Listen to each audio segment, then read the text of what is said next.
எல்லாருக்கும் வணக்கம். இன்னைக்கு பச்சை பயிறு தோசை எப்படி செய்யறதுன்னு பார்க்கலாம். அதுக்கு 1/2 கப் அரிசி, 1/2 கப் பச்சை பயிறு 2யும் ஈக்குவல் எடுத்துருக்கிறேன். நீங்கள் வேணும்னா பச்சை பயிறு கூடவும் அரிசி கொஞ்சம் கம்மியாகவும் நீங்கள் சேர்த்துக்கலாம்.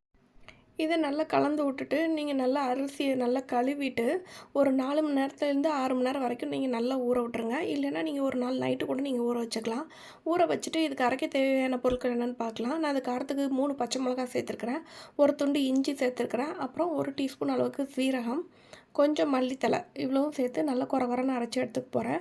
நான் இன்றைக்கி கிரைண்டரில் அந்த அரிசியும் பயிரையும் அரைக்கிறதுனால மிக்ஸி ஜாரில் இதை தனியாக அரைச்சிக்கிறேன். நீங்கள் மிக்ஸி ஜார்லேயே நீங்கள் அந்த பயிரை நீங்கள் போட்டு அரைக்கிறீங்க அப்படின்னா எல்லாம் ஒட்டுக்காவே நீங்கள் போட்டு அரைச்சிக்கலாம். இப்போ இது அரிசியும் பருப்பும் நல்லாவே ஊறிடுச்சு. இப்போ இதை கிரைண்டரில் போட்டு ஆட்டிக்கலாம். முதல்ல கிரைண்டரில் அரிசியும் பயிரையும் ஒன்றாவே சேர்த்து ஒட்டுக்காக போட்டுருங்க. நல்லா ஓரளவு அரைக்கட்டும். அரைச்சதுக்கப்புறமா நம்ம அரைச்சி வச்சுருக்கோம் இல்லையா மிக்ஸி ஜாரில், அந்த பச்சை மிளகா, சீரகம், இஞ்சி, அப்புறமா மல்லித்தலை, அந்த கொரகொரன்னு அரைச்ச பேஸ்ட்டையும் இதோடையே சேர்த்து நல்லா அரைச்சிருங்க. இதோட சேர்த்து அரைக்கும் போது தான் திப்பி இல்லாமல் உங்களுக்கு கிடைக்கும். நல்லா சேர்ந்து அரைச்சதுக்கப்புறம் இந்த மாதிரி புசு புசுன்னு மாவு வந்துடும். வந்ததுக்கப்புறமா நீங்கள் வலிச்சு எடுத்துக்கலாம். கல் உப்பு சேர்க்குறதா இருந்தால் இந்த டைமில் நீங்கள் சேர்த்துருங்க. இல்லை பொடி உப்பு தான் சேர்த்துக்கிறீங்கன்னா நீங்கள் அரைச்சதுக்கப்புறம் கூட நீங்கள் சேர்த்துக்கலாம். இந்த மாவு உங்களுக்கு புளிக்க வேண்டிய அவசியம் இல்லை. ஸோ உடனே நீங்கள் தோசை ஊற்றிடலாம்.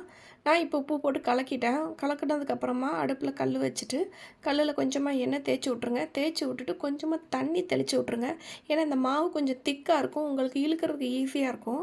தண்ணி தெளிச்சுட்டு அதுக்கப்புறமா நீங்கள் தோசை மாவு அதில் ஊற்றிட்டு நீங்கள் இழுத்திங்கன்னா கொஞ்சம் நல்ல ஸ்மூத்தாக உங்களுக்கு ஈவனாக இழுக்கிறதுக்கு வரும்.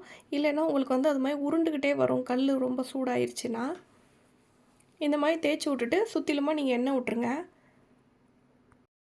இந்த தோசைக்கு ஏதாவது ஒரு கார சட்னியோ இல்லை தக்காளி சட்னியோ வச்சு சாப்பிடும்போது ரொம்பவே நல்லாயிருக்கும்.